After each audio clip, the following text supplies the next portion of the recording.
আজকে আমাদের financial operation F1 এর ফার্স্ট ক্লাস। তো সবার প্রথমে আপনাদেরকে আমি কোর্স আউটলাইনটা বুঝিয়ে দিই যে আমাদের এখানে কতগুলো চ্যাপ্টার আছে এবং কোন চ্যাপ্টারের মধ্যে কোন এলিমেন্ট গুলো আছে এবং কোনগুলো কি কারণে জানা প্রয়োজন। তো আজকে আমাদের ফার্স্ট ক্লাস, আজকে হচ্ছে 7 তারিখ। তো আমাদের ফিনান্সিয়াল অপারেশনের কোর্স আউটলাইনটাকে আমি আপনাদের সামনে বিভিন্ন অংশে ভাগ করলাম, জিনিসটা রিভিউ আকারে আবার আলোচনা করব। তো আমাদের এই পুরো কোর্সের মধ্যে ট্যাক্স রিলেটেড চ্যাপ্টার আছে হলো 2টা। ট্যাক্স রিলেটেড চ্যাপ্টার কয়টা আছে? 2টা। একটা হচ্ছে প্রিন্সিপালস অফ ট্যাক্সেশন। তো এই চ্যাপ্টারে কিন্তু সিমার বই থেকে বা সিমার মেটেরিয়াল দিয়ে কোনো অঙ্ক আসে না, এটা আসলে আমাদের লোকাল ট্যাক্স। ঠিক আছে, এটা আমি আপনাদেরকে শীট আকারে দিই। এখানে কি ধরনের অঙ্ক আসে?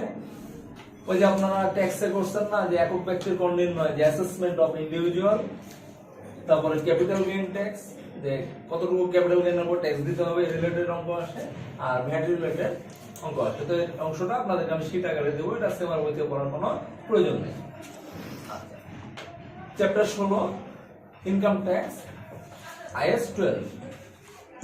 এটা হচ্ছে ইন্টারন্যাশনাল অ্যাকাউন্টিং স্ট্যান্ডার্ড 12 অনুযায়ী ট্যাক্স তো দুই রকম, একটা হলো কারেন্ট ট্যাক্স আর একটা হচ্ছে ডেফার্ড ট্যাক্স। তো ট্যাক্সের অ্যাকাউন্টিং ট্রিটমেন্ট কিভাবে হবে, সেটা ইনকাম স্টেটমেন্টে কিভাবে এফেক্ট করবে, ব্যালেন্স শিটে কিভাবে এফেক্ট করবে, এই জিনিসগুলো আমরা চ্যাপ্টার 16তে শিখতে পারবো। আচ্ছা, চ্যাপ্টার 16 তাহলে ট্যাক্স রিলেটেড চ্যাপ্টার কয়টা আমাদের? 2টা। একটা হলো প্রিন্সিপালস অফ ট্যাক্সেশন, এখানে কি কি পরীক্ষায় থাকে? একক ব্যক্তির কোন নির্ণয়, আবার অনেক সময় দেখা গেল শুধু স্যালারির উপর ট্যাক্স বের করতে বলতে পারে, বা হাউস প্রপার্টির একটা ছোট অঙ্ক দিয়ে তারপর ট্যাক্স বের করতে বলতে পারে, আবার একটা বড় অঙ্কও দিতে পারে। তো একক ব্যক্তির কোন নির্ণয়, ইনকামের খাত কয়টা? Income from salary, income from interest on security, income from house property, income from agricultural property, তারপরে income from business or profession, income from capital gain, আর ইনকাম ফ্রম আদার সোর্সেস। তো এর বাইরে ক্যাপিটাল গেইনের উপর অঙ্ক থাকে অনেক সময়, আবার ভ্যাট রিলেটেড কিছু থাকে। আর অ্যাকাউন্টিং ফর ইনকাম ট্যাক্স নামে একটা চ্যাপ্টার আছে, এটা হলো চ্যাপ্টার 16। এটা ইন্টারন্যাশনাল অ্যাকাউন্টিং স্ট্যান্ডার্ড অনুযায়ী। তো এটা হলো ট্যাক্সের অ্যাকাউন্টিং, মানে কিভাবে রেকর্ড করব। তো ট্যাক্স কয় ধরনের? ট্যাক্স হচ্ছে 2 ধরনের, একটা হচ্ছে কারেন্ট ট্যাক্স আর একটা হচ্ছে ডেফার্ড ট্যাক্স। তো কারেন্ট ট্যাক্স এবং ডেফার্ড ট্যাক্স ইনকাম স্টেটমেন্ট এবং ব্যালেন্স শিটে কিভাবে বসবে, তার অ্যাকাউন্টিং ট্রিটমেন্ট গুলো কি কি, এটা হলো চ্যাপ্টার 16 থেকে শেখার বিষয়। আচ্ছা, এই chapter 16 accounting for income tax, এটা অঙ্ক হিসেবেও আসতে পারে, আবার ফিনান্সিয়াল স্টেটমেন্ট, পরীক্ষাতে একটা 25 মার্কের ফিনান্সিয়াল স্টেটমেন্ট থাকে, সেখানে অ্যাডজাস্টমেন্ট হিসাবেও এই চ্যাপ্টারে ট্রিটমেন্ট আমরা লাগতে পারে। তারপর একটা চ্যাপ্টার আছে কনসোলিডেটেড ফিনান্সিয়াল স্টেটমেন্ট। তো কনসোলিডেটেড ফিনান্সিয়াল স্টেটমেন্ট কোনটা? যে আপনারা অনার্সে হোল্ডিং কোম্পানি, সাবসিডিয়ারি কোম্পানির অঙ্কগুলো করতে আপনারা তো করতেন পুরোনো আমলের নিয়ম অনুযায়ী, তো এখন আপনাকে করতে হবে ইন্টারন্যাশনাল অ্যাকাউন্টিং স্ট্যান্ডার্ড অনুযায়ী। তো এই রিলেটেড চ্যাপ্টার আছে হলো বইয়ে টোটাল 4টা।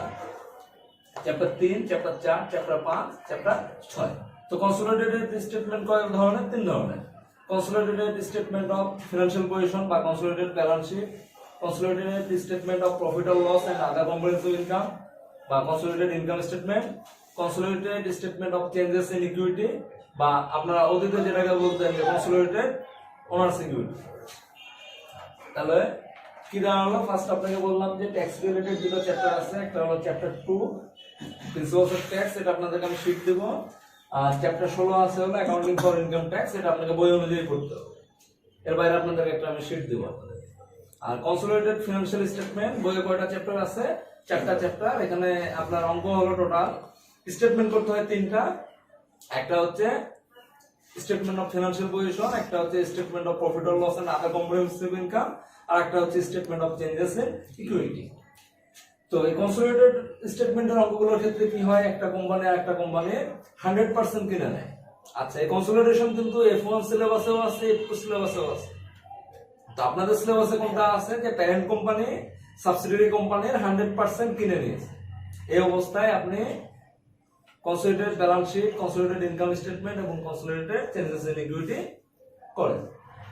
আর আরেকটা আছে, সেটা হলো অ্যাসোসিয়েট। এটা আপনাদের সিলেবাসে আছে। অ্যাসোসিয়েট মানে কি? প্যারেন্ট কোম্পানি আর একটা কোম্পানির 50% এর কম কিনে নিয়েছে, মানে 20% থেকে 49% পর্যন্ত কিনে নেয়, তো সেটাকে বলা হয় অ্যাসোসিয়েট। তো অ্যাসোসিয়েটের ক্ষেত্রে consolidated income statement, balance sheet কিভাবে হয়? এই হচ্ছে আপনার টোটাল সিলেবাস। তাহলে আপনার কনসোলিডেশন কয় ধরনের? 2 ধরনের। একটা হলো 100% কিনে নিলে কিভাবে হবে, আর একটা হলো 50% এর কম, মানে 20% থেকে 49% পর্যন্ত কিনে নিলে কিভাবে হবে, অ্যাসোসিয়েট। আচ্ছা, তো বইয়ের 4টা চ্যাপ্টার আছে, সেটা হলো 100% থিওরি। সেটা হলো চ্যাপ্টার 8, 9, 10, 11। চ্যাপ্টার 8 হচ্ছে কনসেপচুয়াল ফ্রেমওয়ার্ক। তারপরে এখানে আছে হলো আপনার অডিট আছে, যে এক্সটার্নাল অডিটের উপরে চ্যাপ্টার আছে, তারপর ইথিক্স এর উপরে একটা চ্যাপ্টার আছে, এগুলোতে প্রত্যেকবার থিওরি থাকে। তারপর আছে চ্যাপ্টার 19। চ্যাপ্টার 19 হলো স্টেটমেন্ট অফ ক্যাশ ফ্লো। তো ক্যাশ ফ্লোটা আপনাকে দুটো মেথডে শিখতে হয়, একটা হলো ইনডিরেক্ট মেথড আর একটা ডিরেক্ট মেথড। তো ক্যাশ ফ্লো হলো ইন্টারন্যাশনাল অ্যাকাউন্টিং স্ট্যান্ডার্ড 7 অনুযায়ী করতে হয়। তো 90% পরীক্ষাতে ইনডিরেক্ট মেথড থাকে, তবে হঠাৎ হঠাৎ ডিরেক্ট মেথড পরীক্ষা দিয়ে দেয়। তো ম্যাক্সিমাম স্টুডেন্ট যেটা করে তারা শুধু ইনডিরেক্ট মেথডটাই করে, ডিরেক্ট মেথডটাকে গুরুত্ব দেয় না। এই জন্য হঠাৎ যদি কোনোবার ডিরেক্ট মেথড দিয়ে দেয়, পরীক্ষা হলে তারা পারে না। আমি আপনাদেরকে দুটো মেথডই শেখাবো। আচ্ছা, আরেকটা চ্যাপ্টার এখানে লিখছি, চ্যাপ্টার 12। চ্যাপ্টার 12তে অনেকগুলো এলিমেন্ট আছে। এটা আসলে অত ইম্পর্টেন্ট তা না, বাট আপনাকে প্রফেশনালি আপনি যখন কাজ করবেন এই বিষয়গুলো আপনাকে জানতে হবে। ইন্টারন্যাশনাল অ্যাকাউন্টিং স্ট্যান্ডার্ড 2 অনুযায়ী ইনভেন্টরি। তো ইনভেন্টরির ক্ষেত্রে আপনার ল কস্ট অফ মার্কেট নিয়মটা আপনাকে জানতে হয়, এটা ফিনান্সিয়াল স্টেটমেন্টে অ্যাডজাস্টমেন্ট হিসেবে থাকে, যে ইনভেন্টরির কস্ট প্রাইস এবং মার্কেট ভ্যালু দুটোর মধ্যে যেটা কম সেটাতে আপনাকে রেকর্ড করতে হবে। ইন্টারন্যাশনাল অ্যাকাউন্টিং স্ট্যান্ডার্ড 8, এটা হচ্ছে আপনার অ্যাকাউন্টিং পলিসি। একটা কোম্পানি এতদিন মনে করেন যে স্ট্রেট লাইন মেথড ফলো করতো ডিপ্রিসিয়েশনের ক্ষেত্রে, এখন ম্যানেজমেন্ট এই শুনল যে আমরা স্ট্রেট লাইন মেথড ফলো করবো না, এখন থেকে আমরা রিডিউসিং ব্যালেন্স মেথড ফলো করবো। তার মানে মেথড চেঞ্জ বা পলিসি চেঞ্জ।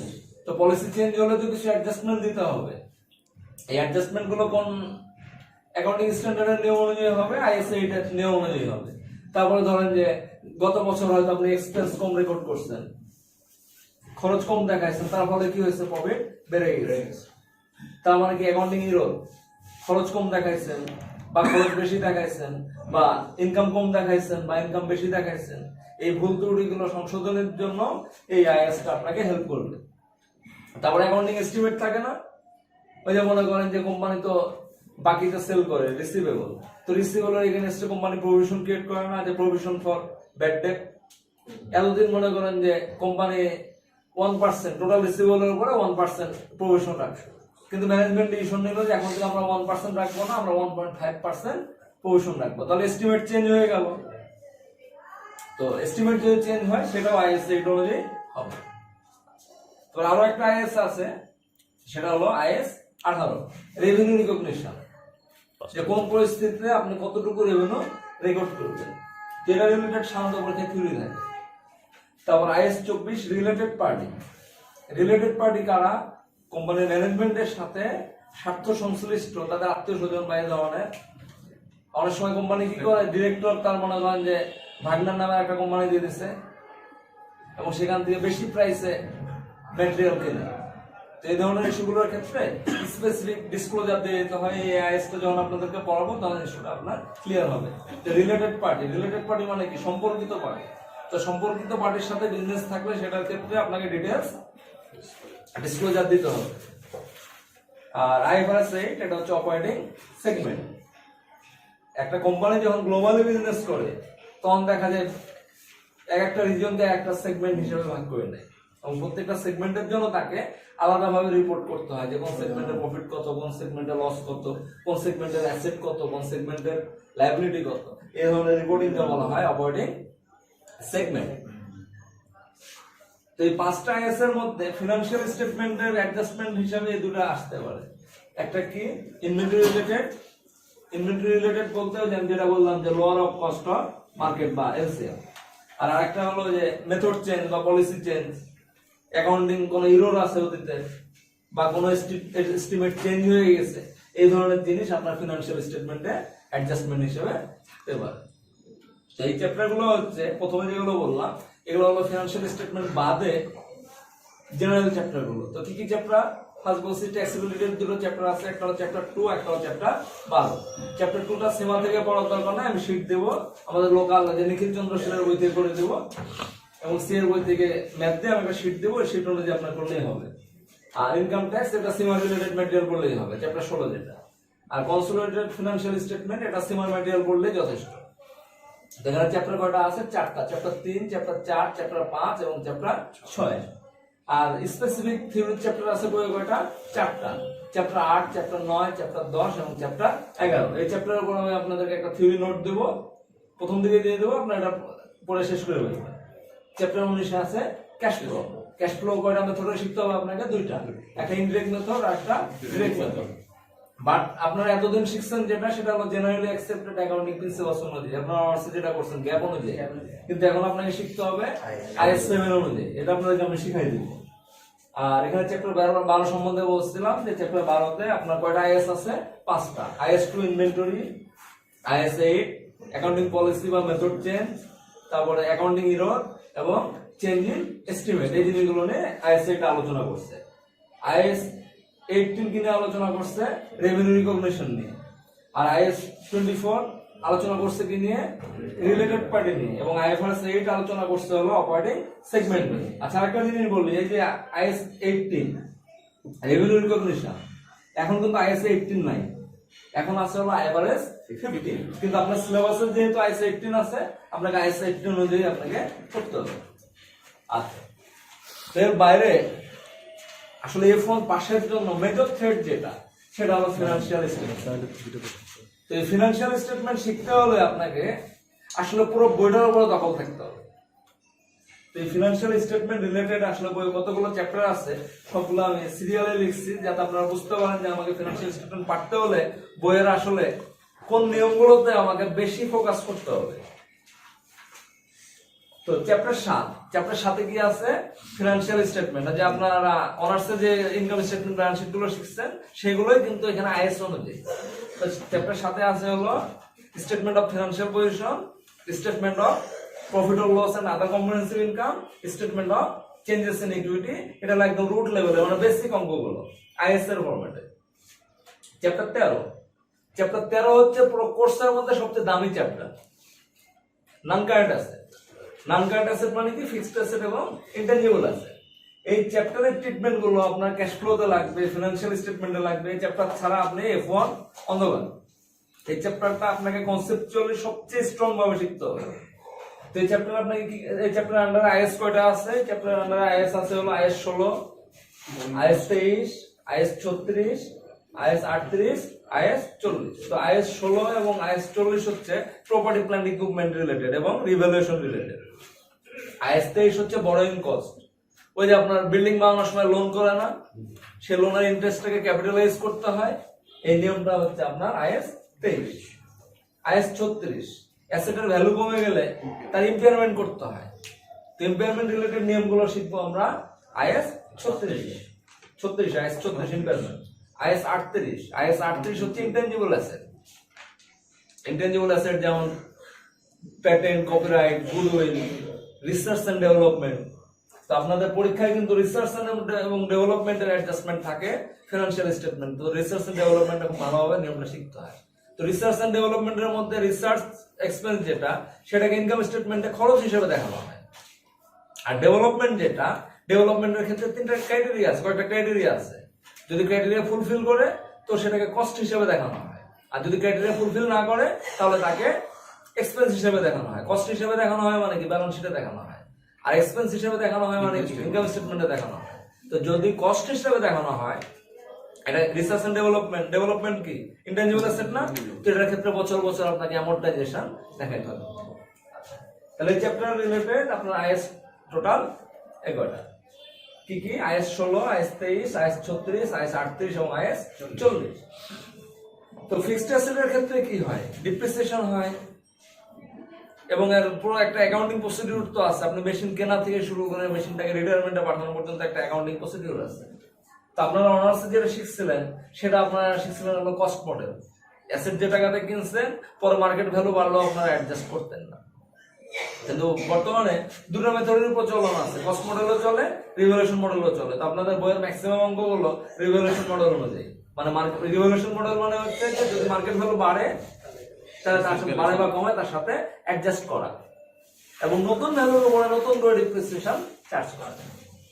তো এই চ্যাপ্টারে শিখতে হবে হলো cost model, revaluation model, specially research and development এবং ইম্পেয়ারমেন্ট। ইম্পেয়ারমেন্ট কখন হয়? যখন অ্যাসেটের ভ্যালুটা কম করে বা কমে যায়। আচ্ছা, চ্যাপ্টার 13 শেষ, এবং এই চ্যাপ্টার 13 মধ্যে সবচেয়ে ভালো করে শিখতে হবে হলো আপনাকে রিভ্যালুয়েশন মডেলটা। আপনাকে যে জানেন না সবই শিখতে হবে, কিন্তু স্পেশালি রিভ্যালুয়েশন মডেলটা আপনাকে শিখতে হবে। চ্যাপ্টার 14 এটা নন কারেন্ট অ্যাসেটের একটা চ্যাপ্টার। আচ্ছা, কারেন্ট অ্যাসেট কোনগুলো? যেগুলো আমরা 12 মাস পর্যন্ত ইউজ করি, 1 বছর পর্যন্ত, আর 1 বছরের বেশি যেটা সেগুলো নন কারেন্ট অ্যাসেট। এখন একটা মেশিন মনে করেন আপনি 10 বছর আগে কিনছিলেন, একটা মেশিন তার লাইফ হচ্ছে 10 বছর, সেটাকে আপনি 5 বছর আগে কিনেছেন, তাহলে কয় বছর ইউজ করলেন? 5 বছর। এখনো কয় বছর বাকি আছে? 5 বছর। তো এখন ম্যানেজমেন্ট ডিসিশন নিল যে মেশিনটা সেল করে নতুন একটা মেশিন কিনে আনবে, এবং সেল করে দেবে কতদিনের মধ্যে? 1 বছরের মধ্যে।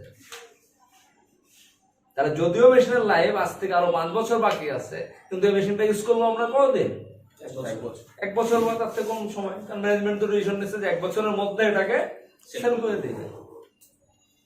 তো যখন এরকম একটা ডিসিশন হয়ে যাবে যে এই ফিক্সড অ্যাসেটটা বা এই নন কারেন্ট অ্যাসেটটা আমরা 1 বছরের মধ্যে সেল করে দেব, তখন এই অ্যাসেটটাকে বলা হবে নন current asset held for sale, যেটা বিক্রয় করার জন্য চিহ্নিত করা হলো। তাহলে এটার লাইফ আর কয় বছর বাকি আছে? 1 বছর বা তার কম। এটা কি নন কারেন্ট অ্যাসেট আছে? তাহলে এটা ন্যাচারাল কারেন্ট অ্যাসেট হয়ে গেছে।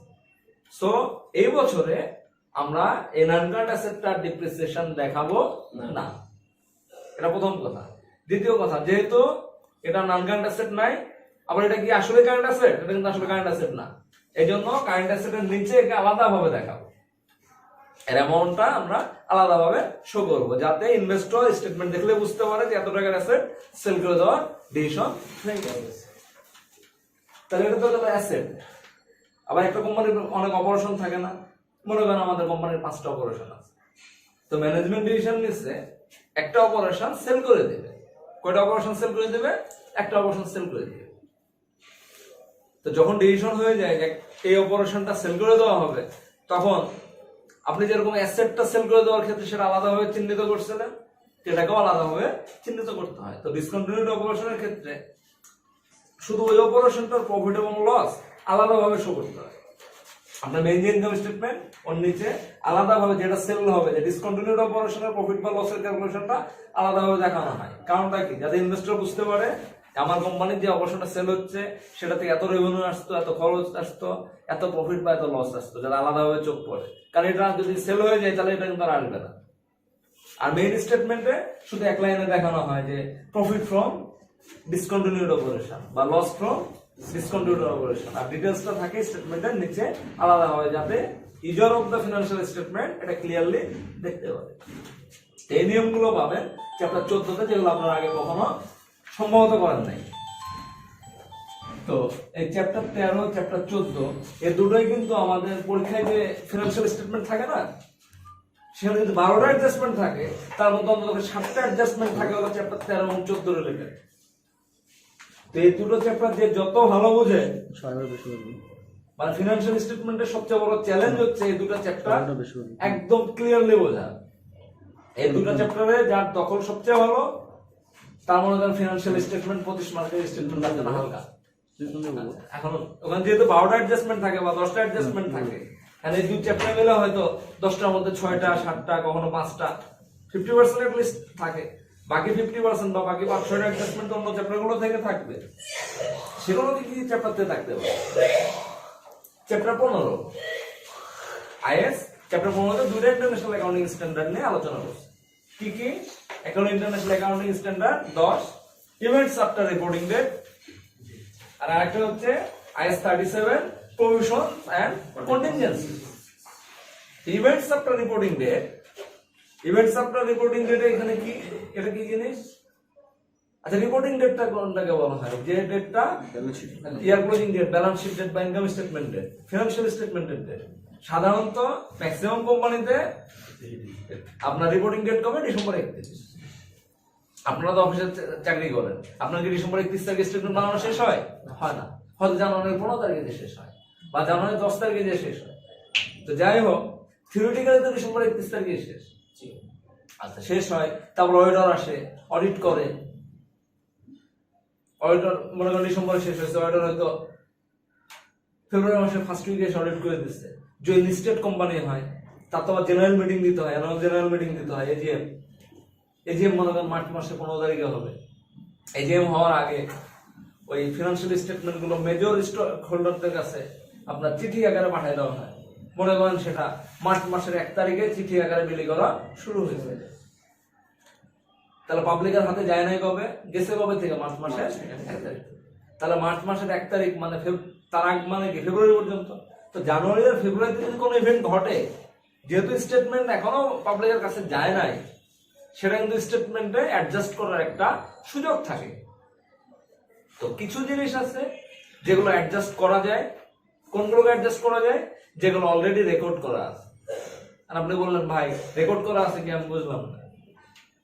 তো মনে করেন যে আমাদের কোম্পানি একটা কেস খাইছিল, তার জন্য একটা কন্টিনজেন্ট লায়াবিলিটি গত বছর দেখানো আছে যে এই কেসে আমাদেরকে 5 লাখ টাকা জরিমানা দিতে হতে পারে। কারণ আপনাকে ব্যারিস্টার সাহেব একটা এস্টিমেট দিচ্ছিল যে এই ধরনের কেসে সাধারণত 5 লাখ টাকা জরিমানা হয়, বাট আমি চেষ্টা করবো এর থেকে কমে আপনাদেরকে করে দেওয়া যায় কিনা। দেড় সময় আপনি 5 লাখ টাকা একটা প্রভিশন তৈরি করে রাখছেন। কোর্টে কেসে রায় হয়েছে ফেব্রুয়ারি মাসের 3 তারিখে মনে করেন রায় হয়েছে, এবং সেটা সেটেল হয়ে গেছে 3.5 লাখ টাকাতে। কয় টাকাতে সেটেল হয়ে গেছে? 3.5 লাখ টাকাতে। তো আপনি কয় টাকা জরিমানার জন্য প্রভিশন করছিলেন? 5 লাখ টাকা। তো আপনার 1.5 লাখ টাকা কমে সেটেল হয়েছে না? আপনার প্রভিশন 1.5 লাখ টাকা বেশি ধরা আছে না? আপনি তাহলে ওটা অ্যাডজাস্ট করে দেবেন জার্নাল দিয়ে। তো যেটা রেকর্ড করা আছে সেটাকে আপনি জার্নাল দিয়ে অ্যাডজাস্ট করতে পারবেন। তো যেগুলোকে আপনি জার্নাল দিয়ে অ্যাডজাস্ট করতে পারবেন সেগুলোকে বলা হয় হলো অ্যাডজাস্টিং ইভেন্ট। তাহলে অ্যাডজাস্টিং ইভেন্ট কোনগুলো? যেগুলো অলরেডি রেকর্ড করা আছে আর যেগুলো রেকর্ড করা নাই।